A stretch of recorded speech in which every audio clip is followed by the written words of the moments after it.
Bien, buenas tardes. Bueno, vamos a iniciar la clase, penúltima clase. Manejo de hipotiroidismo e hipertiroidismo.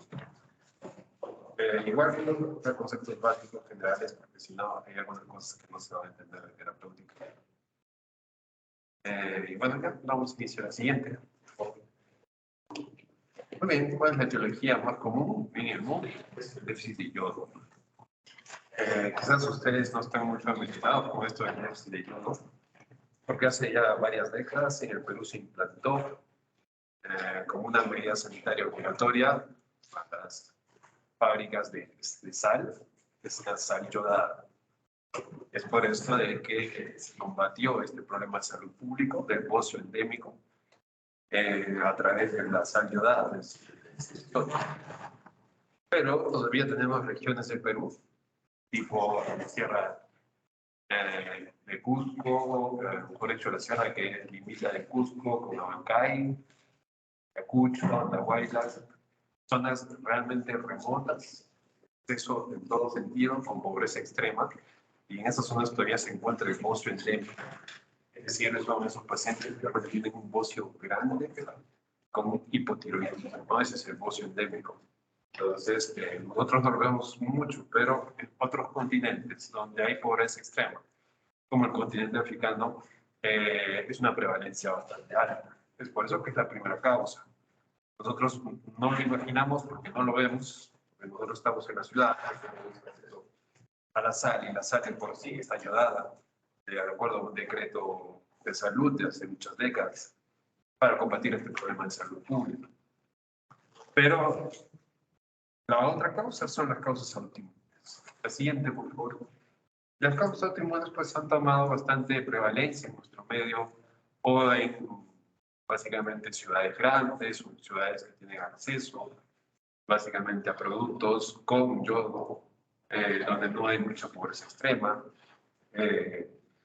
La primera causa aquí sí se convierte en las causas autoinmunes.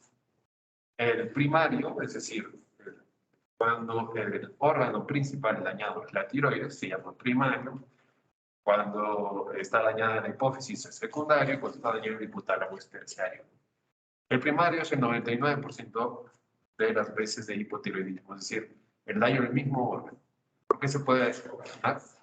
Por déficit de yodo. Ya les digo, es la primera causa a nivel mundial, por más que ustedes en el teoría no estén muy familiarizados, porque sigue siendo la primera causa. La tiroiditis de Hashimoto quizás es lo que más van a ver, es una enfermedad autoinmune. Es una enfermedad autoinmune que causa hipotiroidismo con bocio. Causa más frecuente en países desarrollados. En pacientes que han recibido radioyodo o radioterapia cervical. En pacientes que han sido operados de la tiroides. En pacientes con ingesta excesiva de yodo, eso se llama efecto Wolff-Chaikoff. Es decir, el yodo es básicamente como que la materia prima de la tiroides. Y ahí se fabrican las hormonas tiroideas, pero en una cantidad muy, muy específica. Si nosotros damos más yodo, bloqueamos este efecto de producir hormonas. Esa ingesta excesiva de yodo se llama efecto Wolff-Chaikoff. Cuando esperamos lo contrario, ¿no? Si es la materia prima y nosotros le damos más yodo, esperamos que se fabriquen más hormonas tiroideas, pero la glándula tiroidea se autorregula y necesita la cantidad de yodo específica. Y si le damos una dosis extra, se bloquea. Entonces se llama efecto Wolff-Chaikoff, que ayuda para el manejo del hipertiroidismo. La tiroiditis subaguda, que es transitoria, duele sobre todo. La hipoplasia o aplasia tiroidea congénito, nacen así o nacen con una tiroides pequeña pero ectópica, es decir, tan pequeña que la cantidad que produce de tiroides no es la suficiente y por eso se genera hipotiroidismo.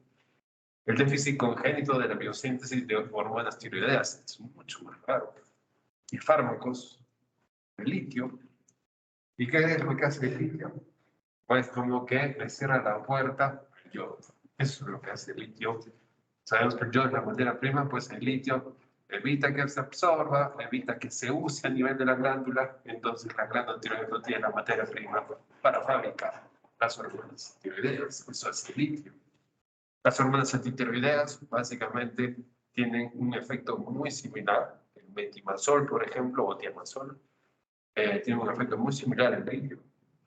Y la miodarona por su componente químico. Dentro de su componente químico está el tener yodo. Entonces, el yodo en exceso, ya saben que bloquea. Es raro el efecto hipotiroideo como efecto secundario en el uso de miodarona, porque la miodarona es un antiarrítmico de uso frecuente. Secundario y terciario, acá hablamos del hipopituitarismo, adenoma hipofisiario, cirugías, es decir, un paciente que con macroadenoma se operó, se le sacó la hipófisis, o un paciente que tuvo un cráneo faringioma, por ejemplo, y tuvo que recibir radioterapia hipofisiaria o enfermedades infiltrativas, tumores, cánceres, neoplasias, entre otros. La disfunción hipotalámica, esto básicamente no es una alteración estructural, como su nombre lo dice, es una alteración de la funcionalidad, tiene mucho que ver con la genética, ¿no? Y la resistencia periférica a la acción de las hormonas tiroideas. La siguiente, por favor. Manifestaciones clínicas. Clínicamente, los signos, síntomas del hipotiroidismo van a depender, uno, de la susceptibilidad individual, y como siempre les he repetido, cada paciente es diferente, al descenso del nivel de las hormonas tiroideas, al grado del hipotiroidismo, a la velocidad de instauración y a la edad del paciente. Siempre los más afectados son los pacientes de 50 años. Más manifestaciones clínicas hacen frente a un descenso de las hormonas tiroideas circulantes. La siguiente, por favor. El hipotiroidismo neonatal, para los que lo tengan como concepto, es el cretinismo. Se los he puesto porque les preguntan esto en examen de NAME, en examen de referencia. O sea, les ponen el caso clínico. Básicamente el caso clínico es eso. Retraso de desarrollo psicomotor, dificultad respiratoria, llanto ronco, siempre pues llanto ronco y la ictericia persistente. Se agarran de esas dos, porque sabemos que existe una ictericia fisiológica en el recién nacido. Ya, ictericia persistente, llanto ronco y macroglosia, eso es un hipotiroidismo neonatal. Básicamente lo preguntan siempre, ¿no? Hipotiroidismo juvenil es muy variado. Ahí puede haber retraso de desarrollo psicomotor, talla baja y los adultos. Y el hipotiroidismo en el adulto, yo sé que ya lo conocen muy bien, yo sé que ya lo han visto en psicología, en endocrino. Entonces, básicamente es un enlentecimiento del metabolismo en todos sus sistemas que ocasiona alteraciones físicas y alteraciones de la funcionalidad que se van instaurando lentamente. Entonces, algo agudo se va instaurando lentamente. Bueno, ahí lo tienen para que lo lean con calma y lo repasen porque ustedes sí lo conocen. La siguiente, por favor. La analítica y determinantes hormonales. Básicamente, hacemos un screening, pues no está determinado una población en general, es decir, a todos le hacemos un screening naturalmente, ¿no? ¿A quién le hacemos screening? Es decir, ¿a quién le pido test? Básicamente, despistaje para despistaje de hipotiroidismo primario en pacientes con enfermedades autoinmunes como diabetes tipo 1, si sabemos muy bien que eso es una enfermedad autoinmune. La anemia perniciosa es una enfermedad autoinmune. Son autoanticuerpos contra las células parietales del estómago o gástricas, las que se encarga de producir el factor intrínseco y el que se encarga de llevar de la mano la vitamina B2 para que éste se absorba a nivel del hilio intestinal. Entonces, si es que la célula parietal es destruida, no hay formación de factor intrínseco. Puede entrar la vitamina B2 a través de los alimentos, pero no hay forma en que ingrese hacia el cuerpo. Eso produce una anemia, que es una anemia perniciosa, que es macrocítica, con déficit de vitamina B2. Es una enfermedad autoinmune que causa una gastritis atrófica. Antecedentes familiares de primer grado con enfermedades autoinmunes de tiroides. Es decir, si tu mamá tiene tiroides Hashimoto, pues tú tienes quizás una prevalencia mucho más alta de presentarlo.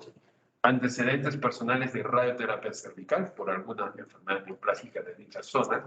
administración de radioyodo o cirugía tiroidea, exploración física tiroidea normal, enfermedades psiquiátricas asociadas, siempre, todos los pacientes de nuevo que ingresan a servicios de psiquiatría, a todos tienen que descartar de lo que llaman ellos una causa estructural o una causa asociada básicamente a una enfermedad no psiquiátrica. Siempre le piden un perfil de hormonas tiroideas. O ingesta de fármacos como amiodarona y litio, que ya les dije básicamente cuál es su mecanismo por el cual producen hipotiroidismo. Siguiente, por favor. La analítica de rutina, siempre el colesterol sérico, todos en el TC, todo, por ende, todo sube el colesterol, todos en el TC, hay mucho dolor muscular proximal, hay destrucción muscular, hay miolisis debido al hipotiroidismo, por eso se pide una CPK, básicamente, una DHL también, creatinfosforinasa, o una desfilograsa láctica, TGO, para ver cómo está el hígado también se inflama, por eso vemos las enzimas hepáticas. En el electrocardiograma, todo lento, por eso siempre recuerden bradicardia, disminución de la amplitud de complejo QRS, inversión de la onda T. El siguiente, por favor. Y la determinación del TSH, que es quizás lo más importante. Si tenemos una TSH, estamos frente a un hipotiroidismo, pues por eje, básicamente hipófisis, glándula diana, en este caso hipófisis tiroides o hipotálamo, hipófisis tiroides. Y a estas alturas ustedes tienen que conocer bien lo que es el feedback positivo o la retroalimentación. Si nosotros tenemos un hipotiroidismo, es decir, se está produciendo, se está liberando las hormonas tiroideas, estamos hablando del T4, el T3, por efecto de retroalimentación o feedback, se va a estimular a nivel de la adenohipófisis mayor producción de TSH. ¿Por qué? Porque sabe que hay poca hormona circulando en el organismo. Entonces, en el hipotiroidismo primario, la TSH tiene que estar alta. Si se sospecha este último caso, perdón, en el hipotiroidismo tiene que estar alta. En el caso de hipotiroidismo hipoficiario, que es raro, puede estar normal o puede estar baja. Lo más común es que esté baja, ¿no? ¿Por qué? Porque hay algún defecto, sobre todo estructural, es decir, puede haber un macroadenoma, que básicamente es funcional de prolactina solamente, por ejemplo, y que está desplazando el funcionamiento de las otras células que produce la hipófisis. Entonces, acá podemos encontrar una TSH baja o algunas veces normales. Entonces, ¿qué pasa si la encontramos normales? En último caso, se solicita una T4 libre para confirmar el diagnóstico cuando la TSH es normal. Si tenemos una TSH normal, pues la T4 libre nos va a decir que estoy frente a un hipotiroidismo porque va a estar mal. En algunos casos puede ser preciso el diagnóstico diferencial entre el hipotiroidismo central y el síndrome de enfermedad sistémica eutiroidea, que lo vamos a ver un poquito más adelante, no es muy común. Y que, bueno, vamos a dar un poco más personal, lo vamos a tocar para no confundirlos. Hay que descartar también la administración de fármacos que inhiben la secreción de TSH. Y eso es importante como parte de la historia clínica. Eso se llama, dentro de la cápita de medicación habitual. Uso de dopamina, dopamina, agonistas dopaminérgicos, glucocorticoides, análogos de somatostatina y opiáceos, principalmente. La siguiente, por favor. Muy bien, en aquellos casos en los que existan dudas sobre la presencia de hipotiroidismo, es decir, ustedes pueden llevar a un paciente que ya está tomando 50 microgramos de levotirosina, pero no tuvo ninguna clínica, ustedes revisan toda su historia, no tenía ninguna alteración analítica, ¿no? ¿Por qué te dieron? Y aunque no crean, a veces dan simplemente por el hecho de que te va a ayudar a bajar de peso. Analítica es un existe esa indicación. Entonces, ¿qué pueden hacer ustedes? Pueden suspender el tratamiento, porque tienen dudas, y hacen un nuevo estudio, no solo clínico, sino laboratorial, a 6 semanas. Se tiene que depurar, se tiene que limpiar de esa levotirosina el organismo en unas 6 semanas. Los anticuerpos antitiroideos hoy en boga, muy utilizados y a la vez útiles. Básicamente estamos hablando del anti-TPO, es antiperoxisidasa satirrea, y anticuerpos anti-TG o antitiroglobulina. Son útiles en el diagnóstico diferencial de enfermedades autoinmunes relacionadas a tiroides en un 90 a 100%. Hay que descartar patologías asociadas. Como les mencioné, quizá en algún momento, las enfermedades autoinmunes generalmente no vienen solas.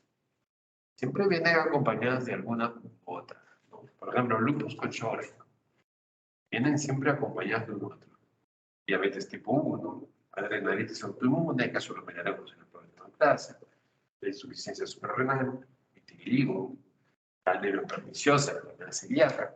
O sea, todos hay que asociar, porque si hay una enfermedad autoinmune de fondo,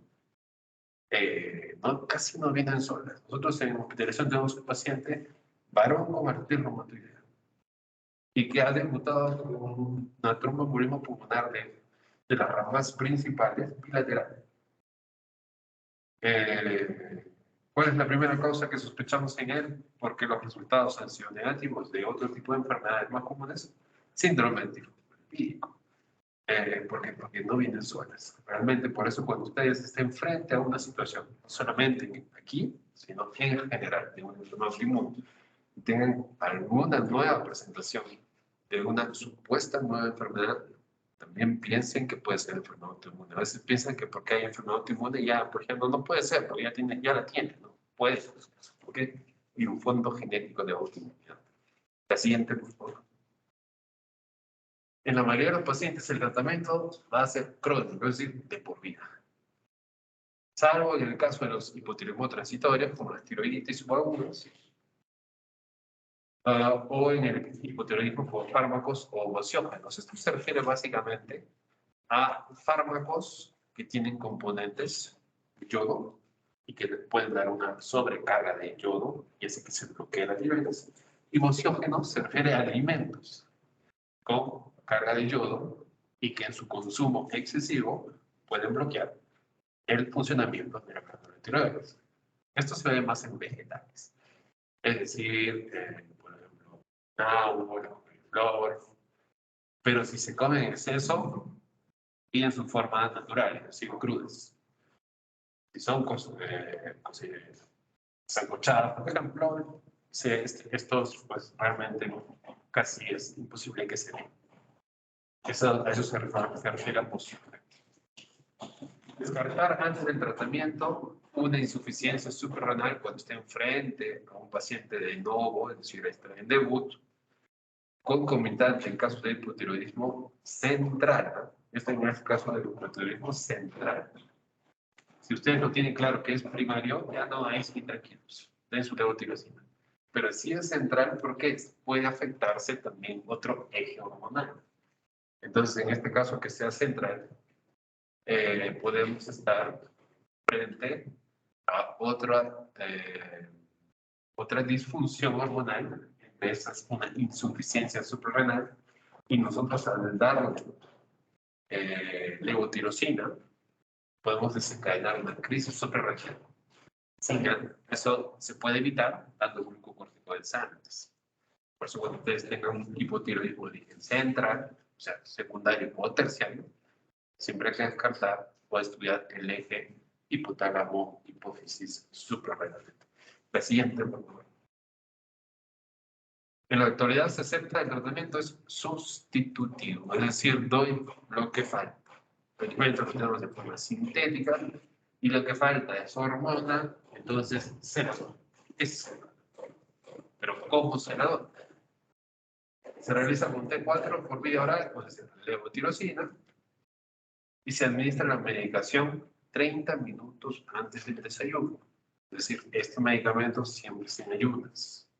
Siempre.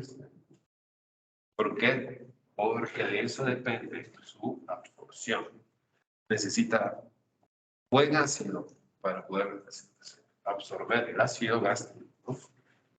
Entonces, se recomienda empezar la dosis plenas. Ahorita vemos la dosis plena en pacientes sanos sin comorbilidades jóvenes. Todas esas que ustedes ven ahí son todas las presentaciones que pueden existir. Bueno, en el hospital solo tenemos de 100, pero en la parte privada o en las farmacias, pues realmente encuentran la mayoría. No todas, pero encuentran la mayoría. Entonces, digamos que ustedes están sano, 48 años de edad. Entonces, ustedes van a iniciar una dosis y empiezan a dar su dosis, digamos, 88 microgramos al día. Entonces, empieza su tratamiento y a las 6 semanas, recién a las 6 semanas, ustedes hacen su control. Entonces, eso es que explicarle al paciente. Estoy dando micro... Al día siguiente te vas a sentir mejor. No, esto demora, regularizar esto demora. Por eso a las 6 semanas recién se pide su control. Básicamente, ¿qué es lo que necesitamos ver? TSH en sus rangos normales, entre 0.4. La forma más fácil de memorizar es 0.4 a 4. 0.45, 4.5, maneja ahí, pero 0.4 a 4. Esos son los rangos del TSH. Y además de eso, cuando estamos frente a un hipotiroidismo central, porque esto es un hipotiroidismo primario porque es el 99% de los casos. Pero quién sabe si se van a topar con un hipotiroidismo central. Sobre todo se van a encontrar con hipopituitarismo. Por ejemplo, secundario a la enfermedad de Sheehan o síndrome de Sheehan. Y ahí se da tratamiento sustitutivo, es un hipotiroidismo central. Y ahí no controla el TSH. Ahí controla con T4. O van a controlar con TSH si la hipófisis, en el caso de síndrome de Sheehan, se necrosó por la hipófisis. Por esta hipovolemia asociada a la hemorragia postparto. Entonces, por eso se controla el hipotiroidismo central con T4. Pero en general, el 99% de los casos, TSH. No sé por qué les gusta pedir TSH de 4 milímetros de almíbar.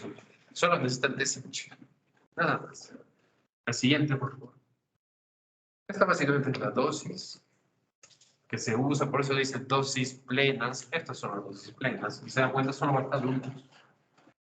Más de 50 años, ahí sí lo tenemos que personalizar mucho. Para que ustedes lo revisen, mientras menos edad, pues es más dosis microgramos kilo día. El siguiente, por favor. En pacientes mayores de 50 a 60 años, sin cardiopatía isquémica, iniciar con dosis de 50 microgramos al día. Eso sí está mucho más estandarizado. 50 a 60 años, pero que no tiene cardiopatía, sobre todo isquémico, o sea, coronarias. En ancianos, en nuestro medio del Perú, se considera mayor entre 65 y 70 años. En ancianos con cardiopatía se recomienda empezar a 12.5 o 25 microgramos al día. Y se va incrementando de forma progresiva la dosis cada 4 semanas. Fíjense cómo se incrementa. Bien espaciado se incrementa. Sobre todo en estos pacientes ancianos con enfermedad cardíaca. Porque no queremos desencadenar una descompensación, un infarto, por ejemplo, un fondo de un paciente con cierto grado ya de falla cardíaca no diagnosticado, subdiagnosticado, pues lo metemos a falla rápida. Entonces, hasta alcanzar una dosis de 75 microgramos al día.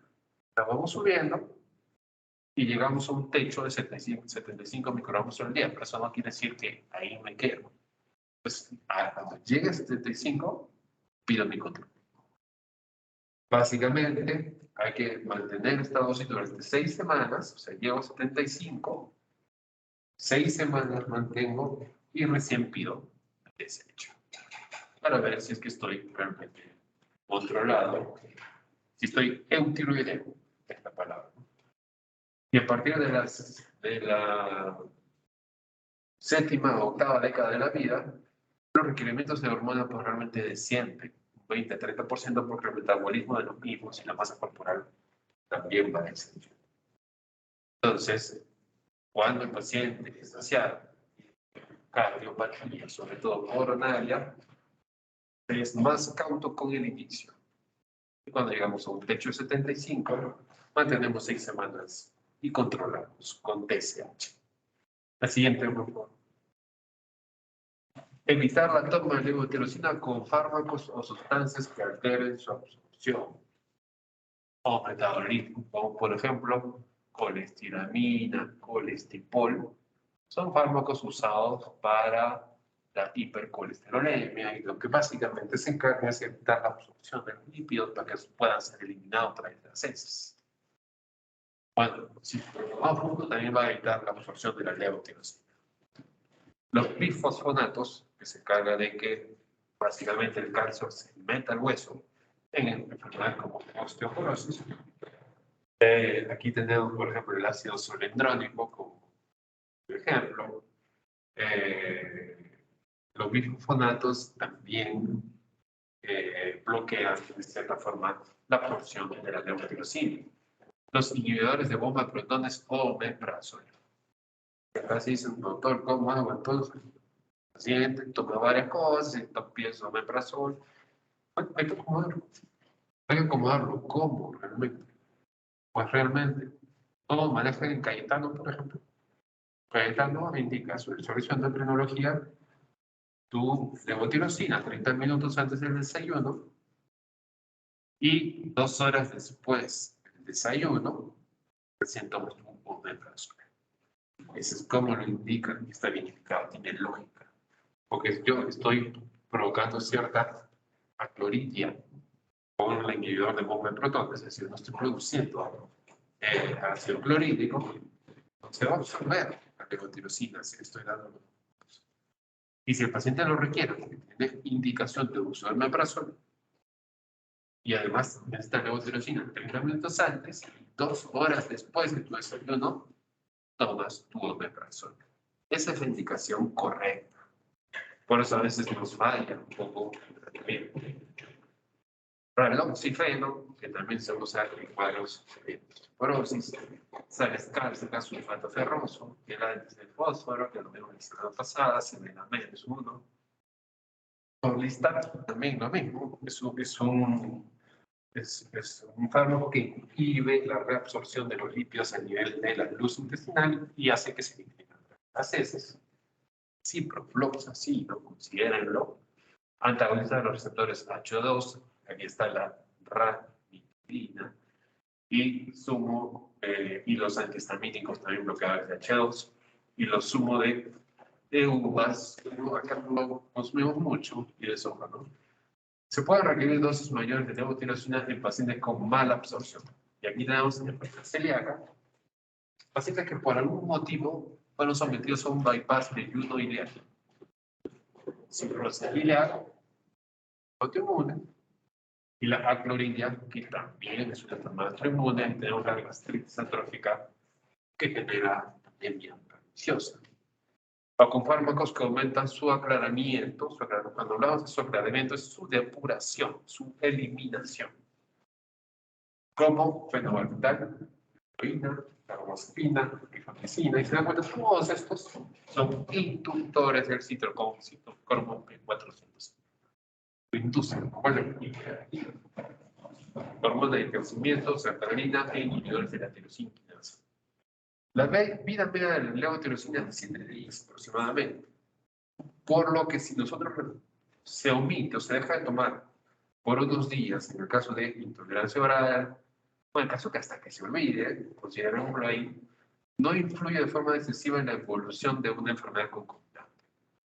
No obstante, los pacientes que requieren administración parenteral, esto sí nosotros estamos lejos de esto, existe la levotirosina parenteral, no la tenemos, ni cerca, pero vaya familiarizando. De repente alguno de ustedes va a terminar en otro país donde sí tenga realmente la levotirosina parenteral. La administración parenteral es equivalente a, por ejemplo, si yo estoy dando el 100% de la dosis vía oral, la administración equivalente en parenteral es el 80%. La siguiente, por favor. El hipotiroidismo subclínico se los he puesto ahí porque hoy en día es bastante frecuente diagnosticarlo, bastante frecuente preguntarlo, no exámenes exactamente de terapéuticas, sino exámenes de internado, residencia, me gusta preguntar mucho. Pero básicamente lo que preguntan es lo que está en tu mente. Es una TSH elevada o T4 y T3 normales. Y depende de los niveles de TSH y la situación clínica del paciente para dar un tratamiento. Entonces, básicamente, si nosotros tenemos, como sale en el gráfico, cuando nosotros tratamos un hipotiroidismo subclínico, embarazadas, eran por hecho, en mujeres embarazadas o con deseos de gestación, niños, y cuando cualquier paciente tiene TSH más de 10. Puede tener TSH en 8, T4 libre normal, T3 libre normal, es un hipotiroidismo subclínico. Ese es el diagnóstico. Porque saben que es hasta 4. Pero no necesito dar tratamiento, a menos que, si está ahí entre 4, 5 y 10, presente algunos síntomas compatibles con el hipotiroidismo. Ahí sí podemos dar tratamiento. ¿De qué forma? De la misma forma que se da un tratamiento de hipotiroidismo clínico, como ya se ha mencionado anteriormente. La siguiente, por favor. ¿Cuál es el extremo del hipotiroidismo? El hiper también tiene su extremo. Bueno, el hipo también lo tiene, se llama coma mixedematoso. Bueno, y la imagen es típica y lo van a ver. No es muy común. Les va a tocar en algún momento. Pero básicamente las características físicas del paciente, creo que la imagen es bastante descriptiva. Es una imagen comparativa. Cuando ella era eutiroidea, cuando fue hipotiroidea, tuvo un gatillo que lo volvió a un coma mixedematoso. El siguiente, por favor. Entonces, es una situación extrema, básicamente extrema, donde hay disminución del nivel de conciencia en el seno. O sea, ya se sabe que este paciente, en la mayor parte de los casos, es hipotiroideo. En ese contexto de hipotiroidismo, empieza a aparecer alteración de conciencia, hipotermia siempre, aumento de la creatinina, y presencia de un factor que lo precipitó. Entonces yo tengo un paciente que sabe que es hipotiroidea, me llega en coma como hipotermia, con alteraciones de la analítica, con CPK elevado, y luego de eso analizo y digo, ¿qué lo pudo precipitar? Proceso infeccioso, neumonía, infecciones urinarias, uso de algún medicamento, como amiodarona, beta blockers, litio, sedantes, tranquilizantes, situaciones que aumentaron su necesidades energéticas o necesidades metabólicas. Y como estaba hipotiroidea y no controlada, pues se nos fue al coma mixedematoso. El frío, la cirugía, los traumatismos, una enfermedad aguda. El abandono del tratamiento sustitutivo de forma brusca. O sea, el paciente ya estaba hipotiroideo descompensado. Todo gordita, lenta, todo. Pero tomaba su pastillita de forma regular. La dosis quedó corta, pero no se controló. Y dijo, bueno, yo no me siento mejor, mejor lo dejo. Pum, coma mixedematoso. Su incidencia es baja. ¿Alguna vez lo he visto? Yo, por la inferencia, solo he visto un caso. Menos de 300 casos por año, esa literatura es de España, por si acaso, pero les da una referencia más o menos. Y afecta con más frecuencia a mujeres de más de 50 años con una predilección por el periodo invernal. ¿Por qué? Ahí sí no se exactamente por el fenómeno. Hemos elegido por el aumento del metabolismo asociado al frío. La siguiente, por favor. El diagnóstico, básicamente, hipotermia, coma, en el contexto de un hipotiroideo o un factor gatillante que ustedes ya pudieron encontrar. Pero pueden encontrar, como le digo, hipotermia, hipoxemia, hipercarbia, por si acaso es lo mismo que hipercapnia, es lo mismo. Es decir, retención de CO2, deterioro del nivel de conciencia, puede estar confuncionado, paralizar, cardiomegalia, si por eso empieza a entrar el fallo. En ocasiones de derrame pericárdico, en ocasiones de derrame pericárdico, eso no es cardiomegalia, es una pseudocardiomegalia, por si acaso. Bajo gasto cardíaco, de largo, alteraciones ya del ritmo. hipotensión refractaria, anorexia, estreñimiento, hipotensión refractaria, todo lo que le des, ¿no? Retención urinaria, oratonía vesical, hiponatremia, como sin Zika. Y el Zika siempre a veces se confunde con la diabetes insípida. Por eso ustedes siempre tienen que recordar el Zika como síndrome de secreción inapropiadamente alta de hormona antidiurética. Esa es la forma de recordar. Y las complicaciones, pseudoobstrucciones, hilos paralíticos y susceptibilidad de infecciones graves. O sea, como siempre les he dicho, sepsis, shock séptico. La siguiente, por favor.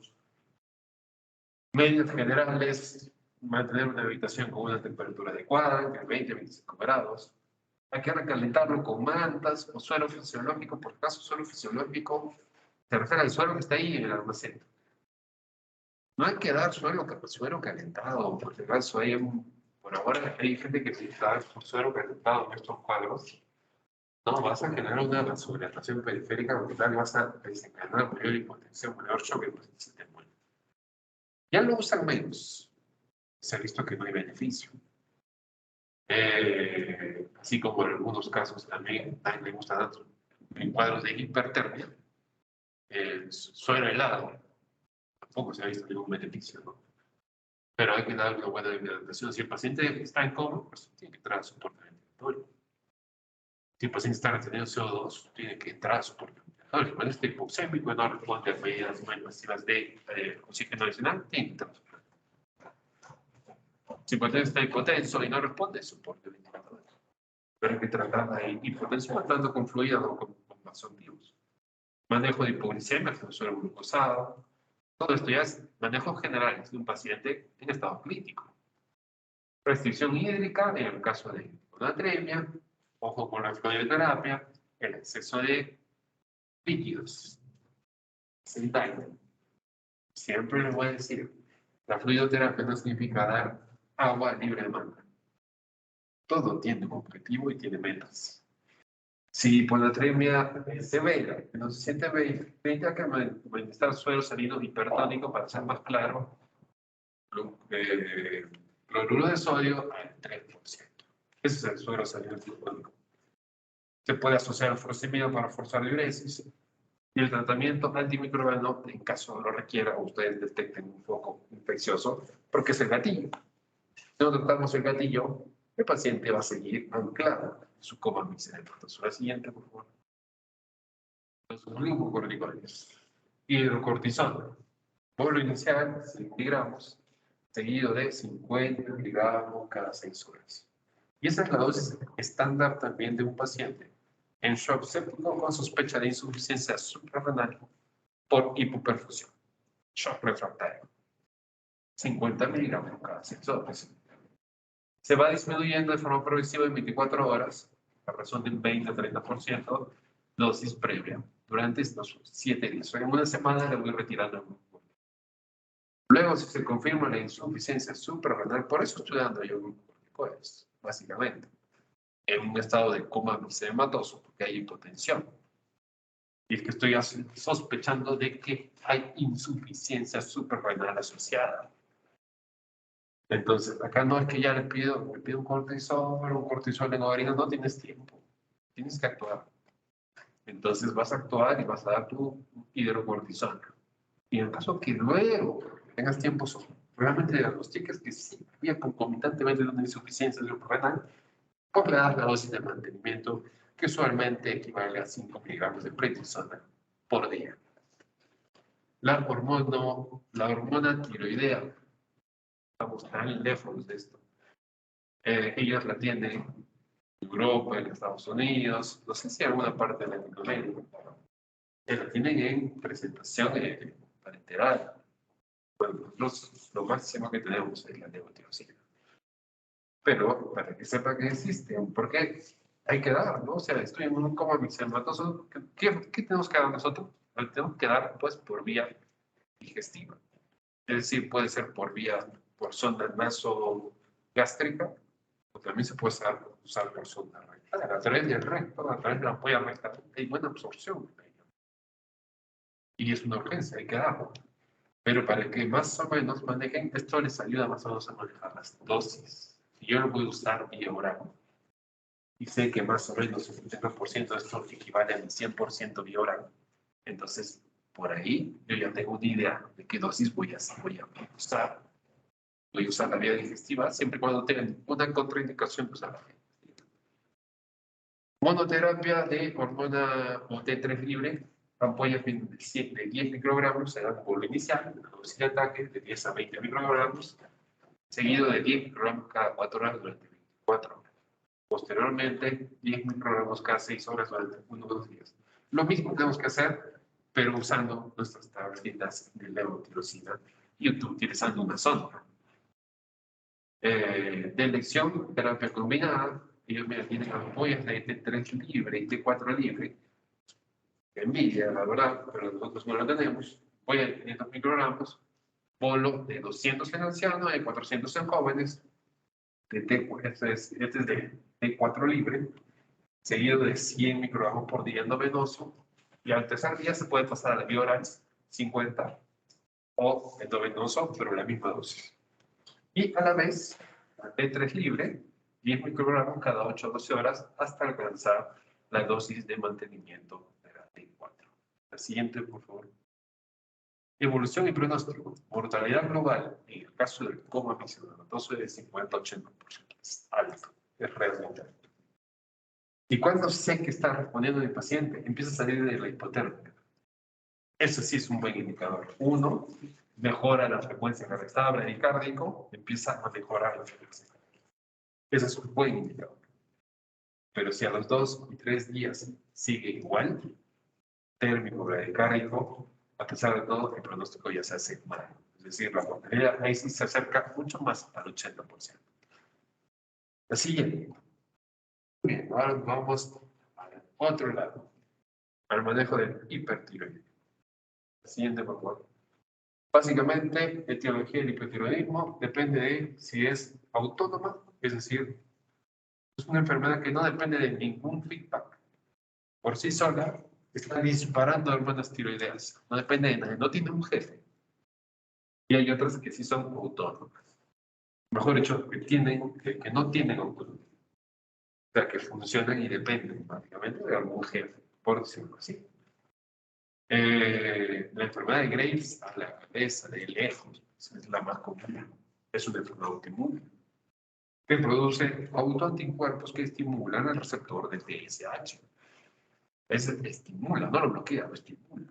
Estimula el receptor de TSH. Ocio multimodular tóxico, el adenoma tóxico. Los tres primeros, los más frecuentes. En ese orden. De lejos, Graves. De lejos. Y hay tumores productores de TSH.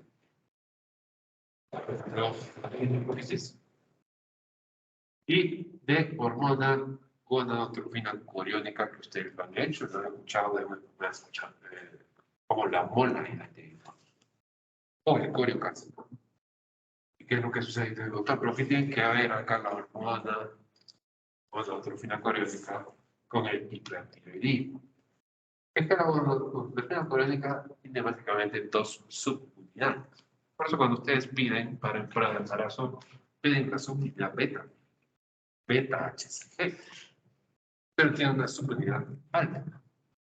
Esta subunidad alfa tiene un parecido molecular bastante elevado a la función del TSH y se comporta como tal, estimulando los receptores de TSH a nivel de la glándula tiroides.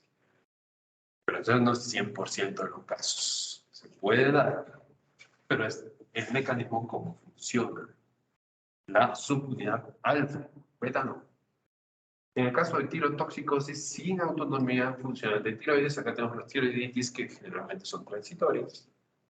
Las tirotoxicosis fácticas.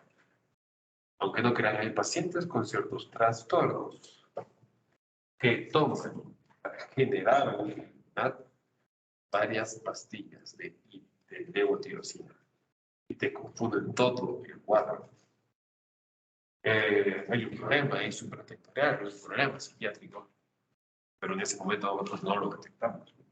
El estromavari es un tumor del ovario, básicamente es un teratoma, es decir, tiene un conjunto de tejidos de todo el organismo, pero el tejido más predominante es el tejido tiroideo. Por eso es que puede dar cuadros de hipertiroidismo. Y metástasis funcionantes de carcinoma folicular, que es el más frecuente junto al papilar. El siguiente, por favor. Determinación de TSH. Lo contrario. Si tenemos T4 libre, circulante, elevada, por feedback, la va a suprimir la TSH. Si la TSH está por menos de 0.4, se llama TSH suprimida. Niveles disminuidos en el hipertiroidismo primario y aumentados o normales en el hipertiroidismo hipofisial. Siempre quiero que dividan eso porque en endocrinología general, básicamente, para entender la endocrinología, uno lo que tiene que entender es el funcionamiento de los ejes hormonales. Los ejes hormonales no solamente son de órgano diana, sino también está la hipófisis y el hipocampo. Entonces, el hipotálamo, mejor dicho. Pero tienen que conocer bien los ejes.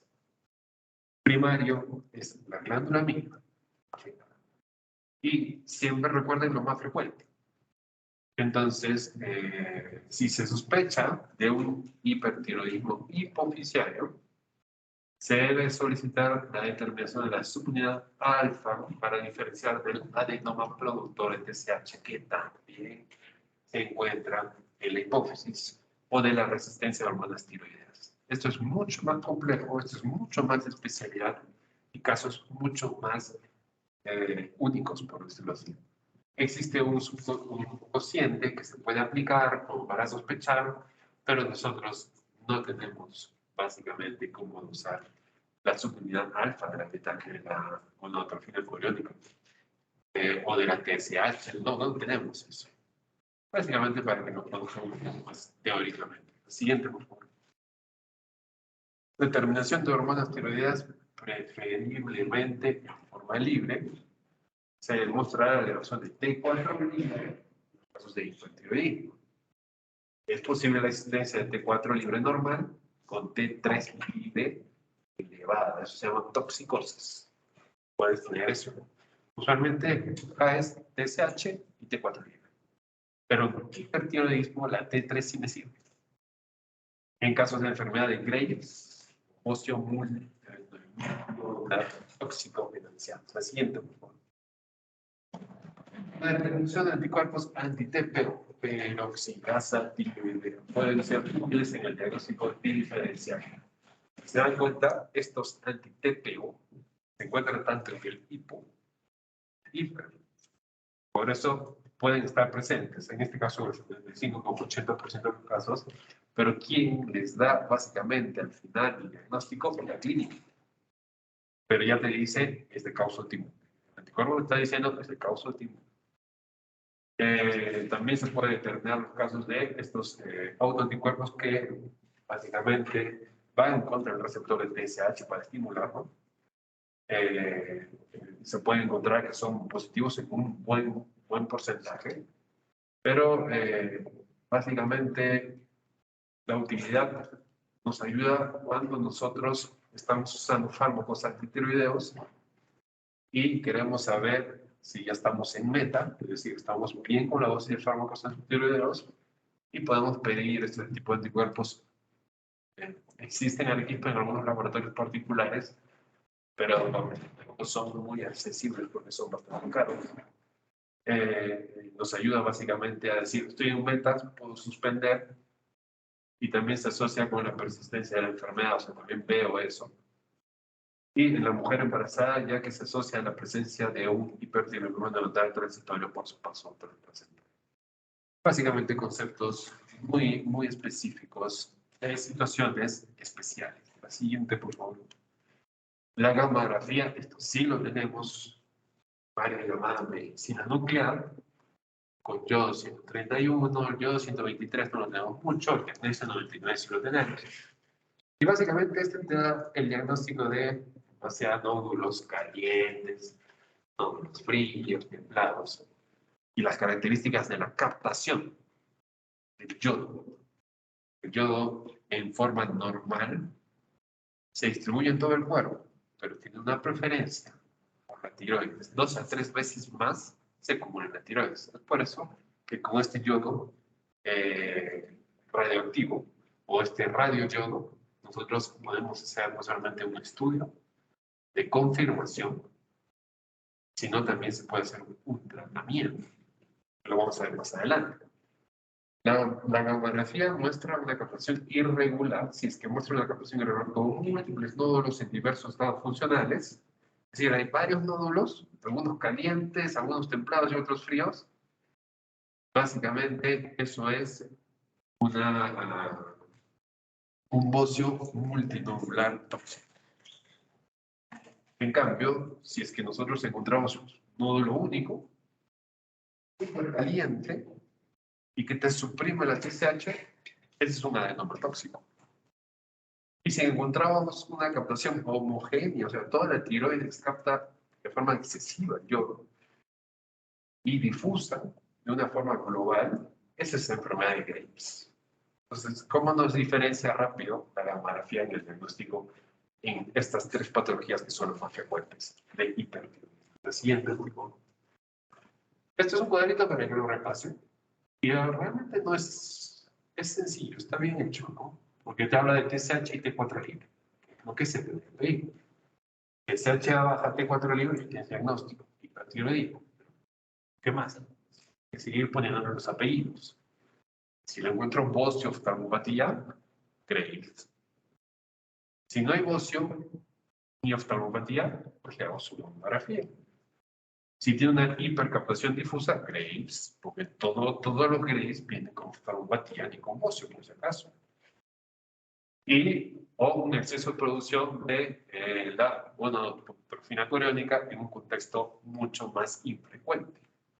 Y si en la gamografía hay hipocaptación, tiroiditis, T4 exógeno, o sea, está tomando el paciente, John Basedov.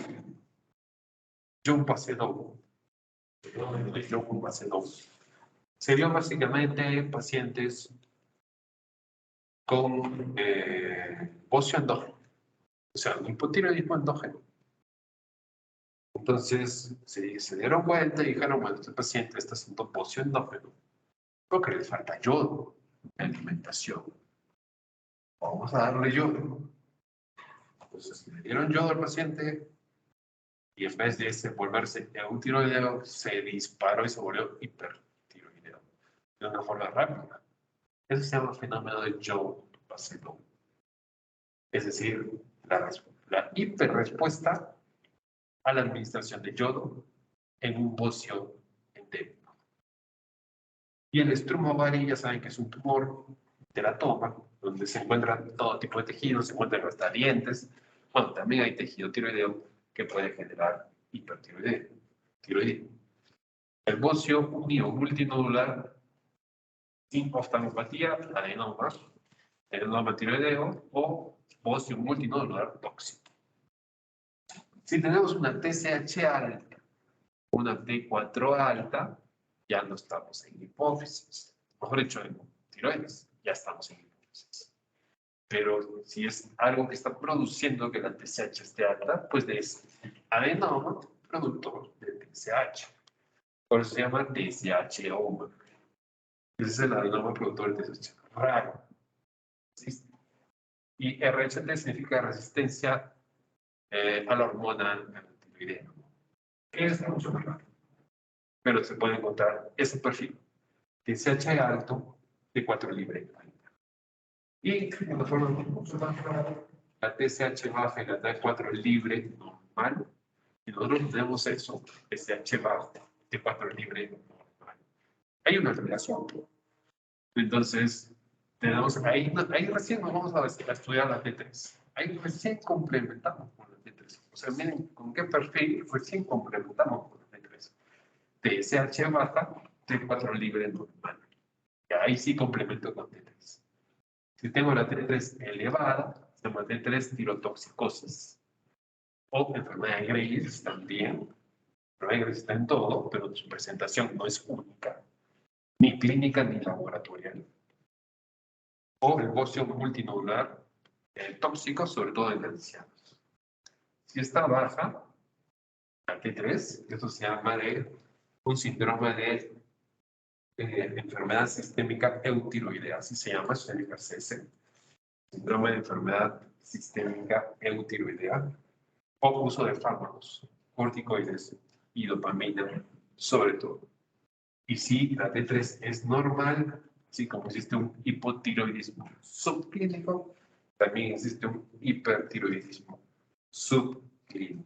TSH baja, como era en el hipotiroidismo, TSH alta, T4 libre normal, T3 normal. Acá es lo mismo con la T4 libre y con la T3 libre, pero la TSH no está alta, es lo contrario, está baja. Eso se llama hipertiroidismo subclínico. La siguiente, por favor. Tratamiento.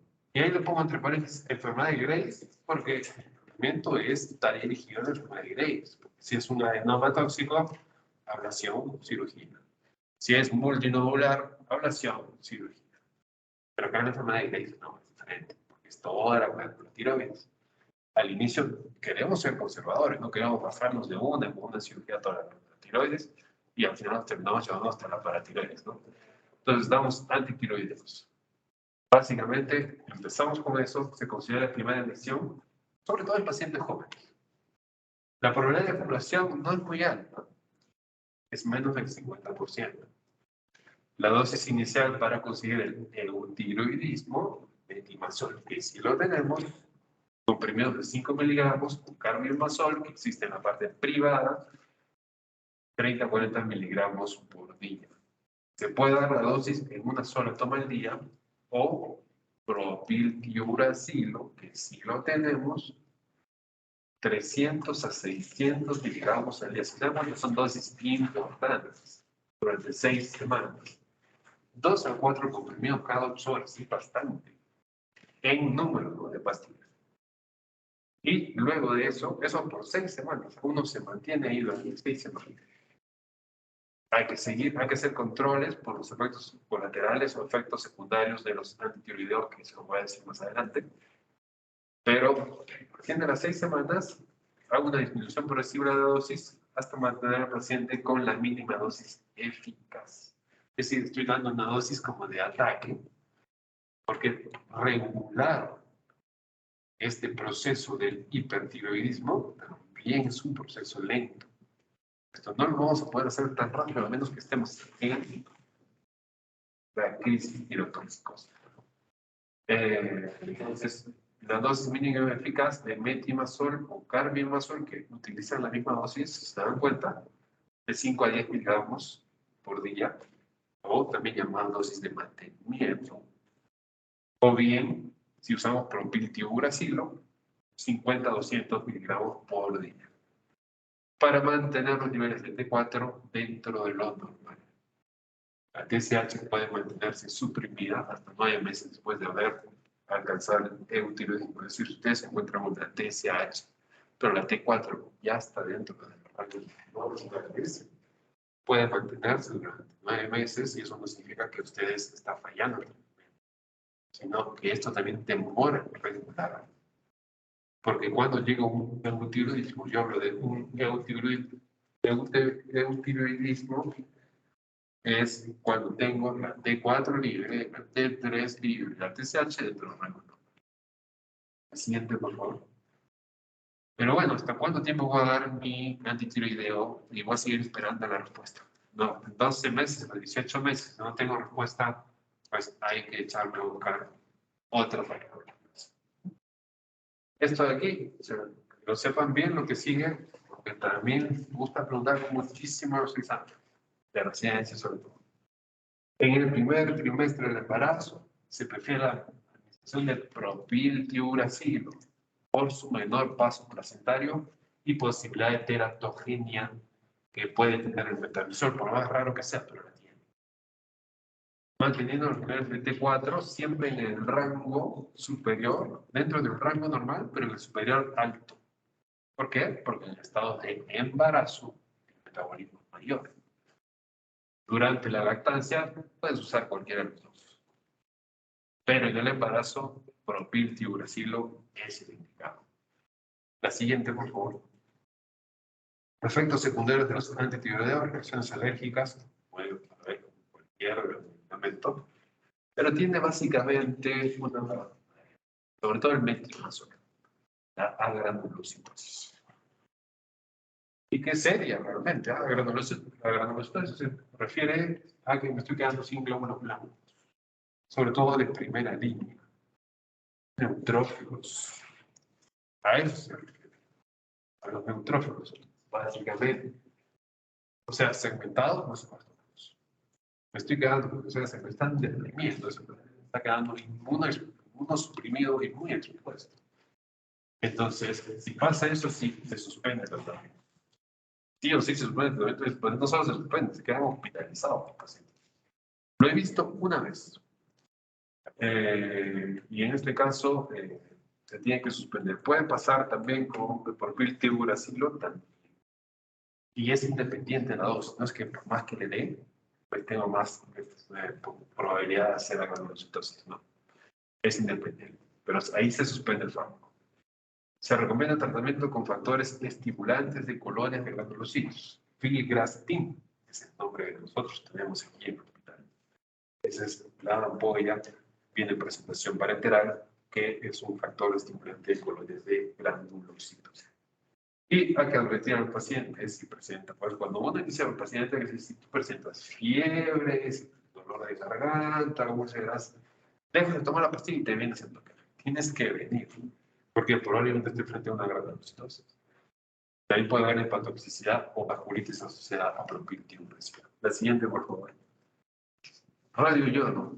Esto lo maneja medicina nuclear, pero tenemos que entenderlo. De elección en Estados Unidos en mayores de 20 años. Recomendados en mujeres con deseo genésico. Es decir, que mujeres con hipertiroideas que han estado en tratamiento conservador, en tratamiento médico, y no pueden quedar embarazadas. Entonces quieren someterse a radioyodo. Está bien, pueden hacerlo.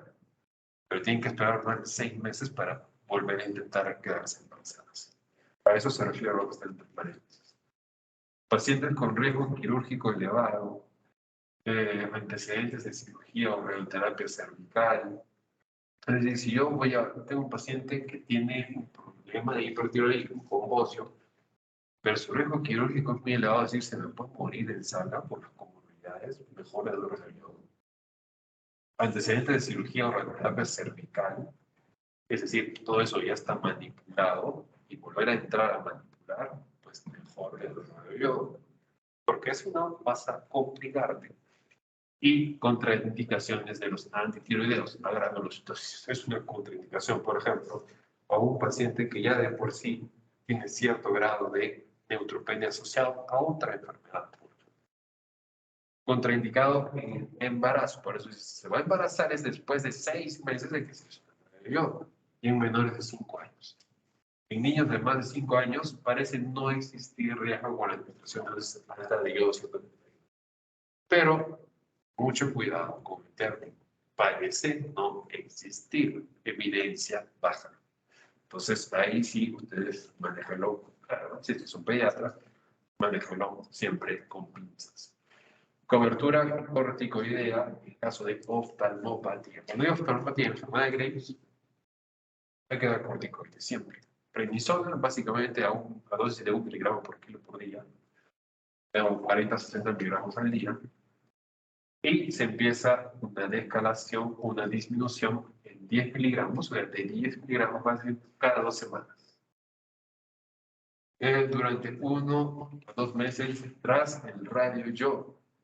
Eso es importante cuando se está haciendo radioyodo, además el paciente tiene oftalmopatía porque puedo empeorar el cuadro. Porque el radioyodo al inicio puede dispararse las hormonas tiroideas. Por eso es que nosotros tenemos que básicamente bloquear la hormona, porque nosotros damos radioyodo, estamos bloqueando la síntesis de hormonas tiroideas a nivel de la glándula. Pero saben que vive 7 días aproximadamente la glándula, circula por nuestro cuerpo antes que se destruya. Entonces, esa glándula circulante, mejor dicho, esa hormona circulante, puede seguir haciendo efecto. puede seguir teniendo acción. ¿Con qué bloqueo eso? Con glucocorticoides. Los glucocorticoides bloquean la conversión de T4 a T3, que es básicamente la hormona que actúa, la hormona ejecutora en órganos diana. Entonces, con eso, básicamente, a nivel periférico, lo estoy controlando. La siguiente, por favor. Se debe normalizar la función tiroidea con tionamidas. Tionamidas, cambiamos el nombre, tiamazol o metimazol, en pacientes con tirotoxicosis severa. Es decir, cuando tenemos una T4 libre, por encima de 2 a 3 veces su valor basal o normal. En ancianos, pacientes con comorbilidades, por ejemplo, fibrilación auricular, insuficiencia cardíaca, hipertensión pulmonar, insuficiencia renal, infección, traumatismos, diabetes mal controladas, SBs o hipertensión pulmonar. En estos casos el tratamiento, aparte de básicamente dar tionamidas, o sea, antitiroideos, hay que también dar sintomáticos, bloqueos, o también se puede interrumpir el metimazol. Una vez que se hace esto, en este tipo de pacientes, está muy alta, y si yo le doy radioyodo, puedo complicar todas estas comorbilidades que el paciente tiene. Entonces me aseguro de bajarle un poco el nivel para antes darle radioyodo. ¿Cuántos días le doy? De 3 a 5 días le doy antitiroideos y beta blockers si deseamos, en el caso de que sea asintomático. Y ahí recién va bien el radioyodo. La siguiente, por favor. Si previo al radioyodo se ha administrado propiltiuracilo, PTU, se debe incrementar la dosis del radioyodo, por si acaso, no del PTU, en un 25% para evitar el efecto de radioresistencia que genera el propiltiuracilo.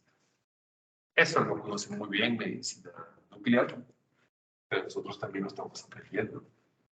Se puede reiniciar el tratamiento una vez que ya recibió radioyodo. Sí puede reiniciar el tratamiento con tionamidas o antitiroideos. Yo siempre digo, cambie a términos que ustedes entiendan mejor. 3 a 7 días después para evitar fluctuaciones en la función tiroidea, porque si ni bien llega el radioyodo no significa que ya quemé la glándula y ya todo ok. Hay zonas que quedan funcionantes y puede haber fluctuaciones. Por eso 3 a 7 días después se empieza otra vez a dar en aquellos pacientes con mal control previo. Básicamente es un paciente que ha pasado muchas veces por servicio de endocrinología, no controla el hipertiroidismo, yo le voy a dar radioyodo, probablemente con el radioyodo no va a ser suficiente. 3 a 7 días después yo arranco otra vez mis antitiroideos y mantener al menos un mes. Básicamente su eficacia no ha sido tan demostrada, pero algunos centros lo aplican. La otra opción es administrar el litio, ya les he dicho cómo funciona el litio, inhibe la recaptación de yodo, 900 miligramos al día durante 6 días, comenzando el día en el que se administra el radioyodo. Diferente a los antitiroideos, 3 a 7 días después del radioyodo, y el litio es el mismo día que se empieza a dar radioyodo. La siguiente, por favor. Los efectos secundarios. La eficacia 80-90%, en tiroideos en 6 a 8 semanas. ¿En cuánto tiempo tengo tiroideos? 6 a 8 semanas. Esto no es rápido. Un 10 a 20% procesan una segunda dosis de radioyodo, pero ¿en qué tiempo? Separado entre 6 a 12 meses. Esto no es rápido. La tiroiditis post-radioyodo con incremento del hipertiroidismo de forma transitoria, a los 10 a 14 días, se trata básicamente con sintomáticos. Beta blocker o también hay dolor por inflamación en la zona cervical del área de la glándula tiroides. Hipotiroidismo, 10 a 20% en el primer año, hasta un 60% a los 2 años. La última frase, olvídenla porque nos va a confundir. Pero como esto le digo, la mayoría de los pacientes, por eso 60%, ustedes transformenlo a palabras más claras. La mayoría de los pacientes que se someten a radioyodo terminan hipotiroideos. Y quizás si bien es cierto, el objetivo es eutiroidismo, Pues si me falla el eutiroidismo, lo prefiero 1000 veces hipotiroideo que una recidiva de hipertiroidismo. ¿Por qué? El hipotiroidismo es mucho más sencillo de tratar. Muchísimo más sencillo de tratar. Cuidado con el hipotiroidismo transitorio de una T4 baja que se normaliza luego. ¿Por qué? Porque no vaya a ser que empieces a dar tratamiento porque es transitorio. Por eso es preciso reevaluar los 6 meses para ver si es definitivo. O sea, es decir, pasaron los 2 años, está con hipotiroidismo, por ejemplo. Estás controlando el paciente y todo lo demás. Dice, bueno, todavía estoy dentro de lo esperado, no voy a arrancar todavía el tratamiento, lo voy a controlar durante 6 meses. Si en 6 meses sigo hipotiroideo, ya, ahora sí le pones tú el nombre completo.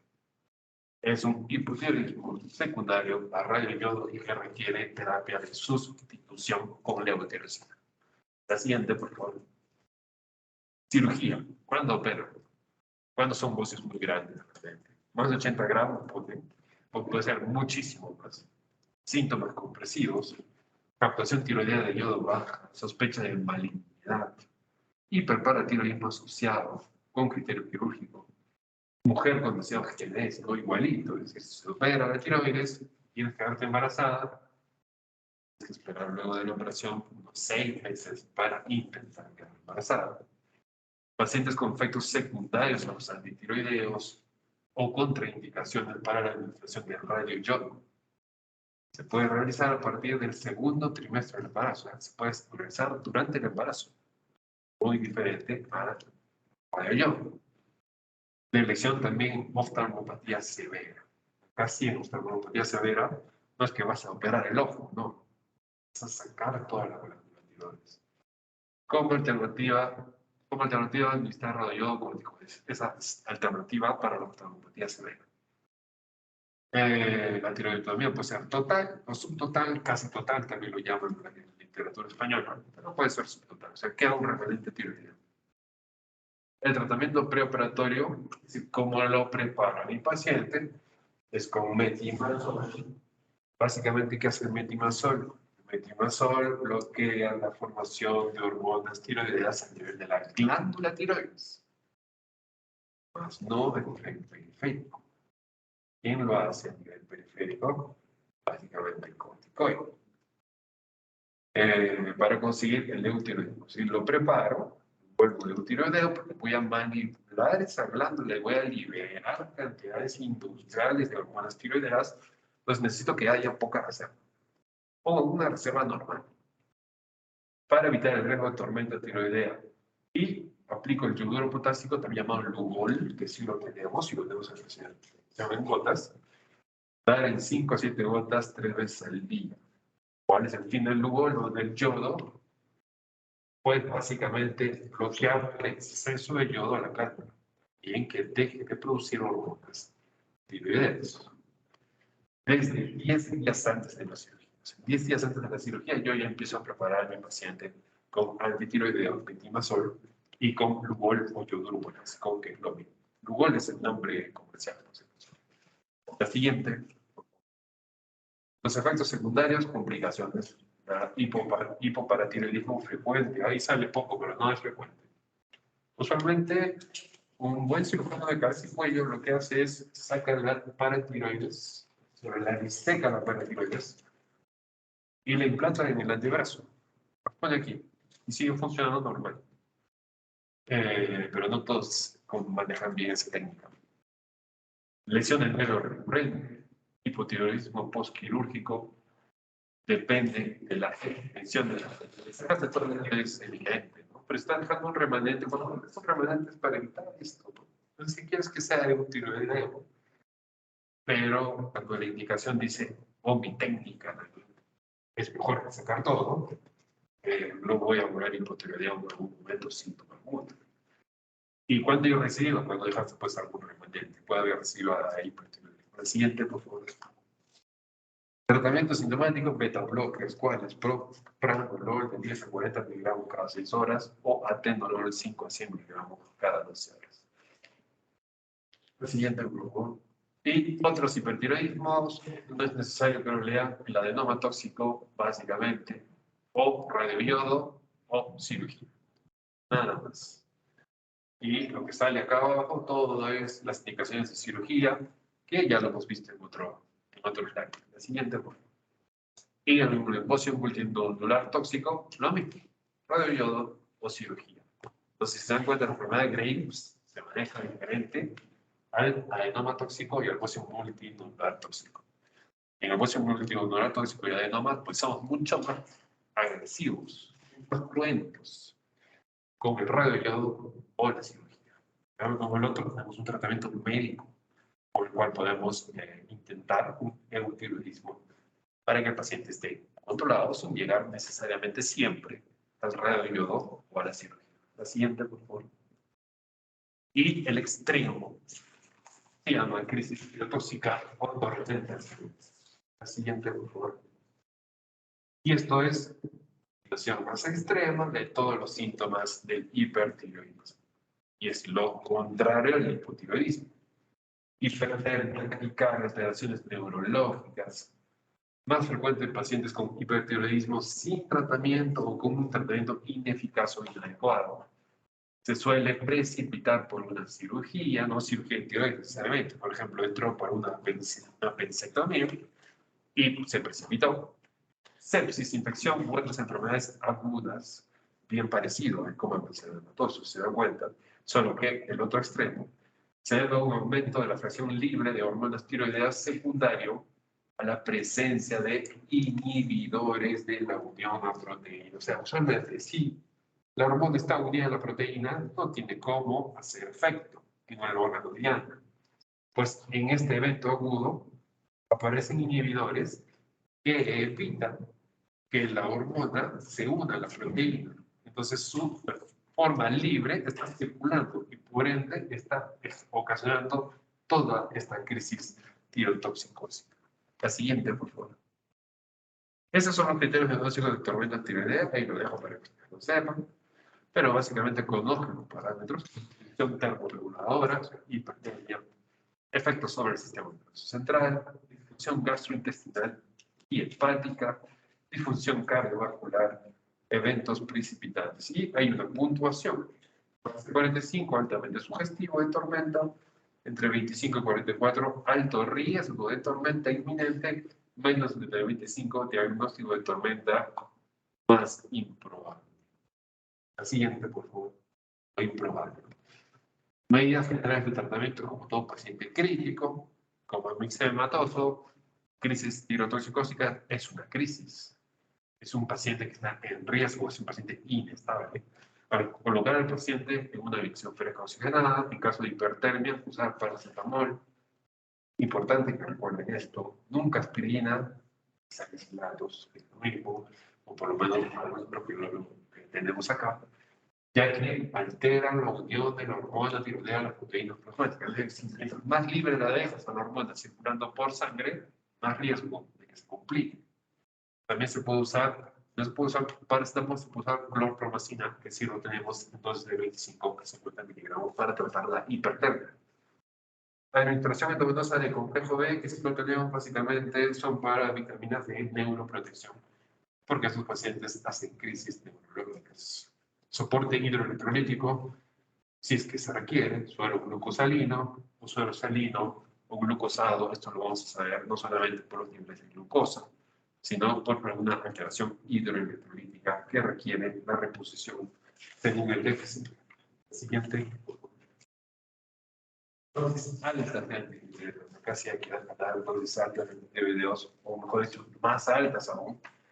Dosis inicial de 500 a 1000 dosis de carga de propiltiuracilo, seguido de 250 miligramos del mismo cada 4 horas, o 60-80 de metimazol por día. Mantenimiento 100 cada 8 de propiltiuracilo, o 10 a 20 de metimazol cada 8 horas. Si el paciente no tolera el oral, porque a veces el paciente está en crisis tiroidea, pero sí le colabora. Colocar sonda nasogástrica para dar medicación o usar preparaciones rectales. O sea, si hay que usarlo, hay que usarlo. Se coloca una sonda rectal, porque existen sondas rectales, por si acaso, que se quedan ahí. Y ahí se preparan 8 comprimidos de 50 miligramos de propiltirol 0 en 90 cc de agua estéril, lo disuelves y lo pones como un enema, como un supositorio. También tienen ellos, que nosotros no tenemos, bueno, que tendremos, tienen metimazol en presentación endovenosa. En Europa, en Estados Unidos, que viene de 500 miligramos, se diluye en suero fisiológico en un volumen de 50 cc y se pasa lento. La siguiente, por favor. Y el yodo, básicamente para crear este efecto de sobresaturación y congelar la tiroides. Tras una hora de comenzar el tratamiento con tionamidas o antitiroideos, dosis altas de yodo, Lugol, 8 gotas cada 6 horas, eso sí tenemos. Yoduro potásico, tenemos varias presentaciones del yodo. Yoduro potásico, 5 gotas cada 6, yoduro sódico, esto sí no lo tenemos, vía endovenosa, pasa cada 12 horas de forma lenta. Lo que sí tenemos es la vía oral y en caso de alergia al yodo, litio. Por lo tanto, 300 miligramos cada 8 horas. Porque sí existe alergia al yodo, es lo que te digo. Alergia no sí al contraste, pues estoy diciendo el tema de alergia al yodo.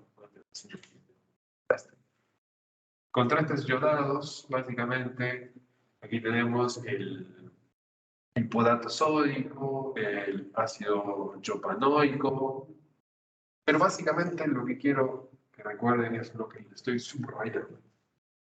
Además de congelar el efecto de síntesis hormonal a nivel de la glándula tiroides per se, también inhiben la conversión periférica de T4 a T3. Y eso sí es importante, porque la T3 es la que actúa en un órgano diana y es la que me da todos los efectos. Entonces, si ya saben, ya pude yo inhibir a nivel de la glándula tiroides, me está quedando 7 días de hormona circulante, tengo que inhibir, que no se convierta de T4 a T3, porque la T4 no hace efecto sobre el órgano diana, lo que hace la T3. La siguiente, por favor. Coadyuvantes, propranolol. En ausencia de insuficiencia cardíaca, dosis de 60, 80 miligramos cada 4 horas. Si se dan cuenta, es más dosis. Atenolol, 50, 200 miligramos todos al día. Eso sí se mantiene parecido. Si no es posible lo digo, ¿verdad? Necesitar esmolol en una dosis de 50 a 100 microgramos por minuto, es decir, en infusión continua. O propranolol polo inicial, que no tenemos en vía endovenosa, 0.5 miligramos en 10 minutos seguido de 1 a 3 miligramos en 10 minutos cada cierto tiempo, dependiendo del contexto clínico, o sea, dependiendo de cómo va respondiendo. Es decir, si mi paciente estaba con 130 de frecuencia, empiezo a darle un beta blocker, está llegando a 100, me está respondiendo, entonces ya no es necesario que esté repitiendo cada rato, porque me está respondiendo, la presión ya otra vez está en norma tensión, entonces eso tengo que analizar. La dexametasona, 2 miligramos cada 6 horas o hidrocortisona, bolo de 300 miligramos seguido de 100 miligramos cada 8 horas. Los glucocorticoides inhiben la liberación de hormona tiroidea 1 a nivel de la glándula, bloquean la conversión periférica de T4 a T3 y proporcionan soporte suprarrenal. Importante los glucocorticoides, también como el hipotiroidismo. Pero aquí uno no solo me trabaja a nivel de la glándula tiroides, inhibiendo su síntesis, sino también está inhibiendo la conversión de T4 a T3. Yo no quiero que llegue a T3. La T3 es la hormona ejecutadora. Eso es lo que quiero cuidar. La siguiente, por favor. Y el pronóstico de resolución, básicamente, ¿con qué mido? Con la T3, porque saben que es la hormona ejecutadora. Casi mido con la T3. La T3 sérica se debe normalizar en 24 a 48 horas. La dexametasona se disminuye progresivamente, como ya saben, con los corticoides. Los antitiroideos y el yodo se dejan hasta una normalización metabólica. ¿A qué se refiere a eso? Metabólica clínica. Es decir, el paciente entra en normotensión, entra en frecuencia normal, en respiración normales, no hay alteración de la analítica o de los paraclínicos, es decir, TGO normal, DHL normal, CPK normal, es decir, todo eso me dice que es momento de sacar mi antitiroideo y de mi yodo o de regularlo en el caso que un paciente todavía esté con un cuadro de hipertiroidismo y que me pueda generar básicamente otro evento de tirotoxicosis. Pero si este paciente ya me hizo tirotoxicosis una vez, ya basta con que te haga una eco para decir, te olvidas del tratamiento conservador, te olvidas del tratamiento médico, te vas a ablación de forma definitiva. Es decir, radioyodo o cirugía. Te olvidas del resto. ¿Por qué? No quiero otra vez comprometer tu vida, porque me gustó mucho sacar de ello. Y la mortalidad es un poco más baja que la del coma glicemiamatoso, entre 20 y 30%. Y eso sería todo. Muchas gracias, chicos.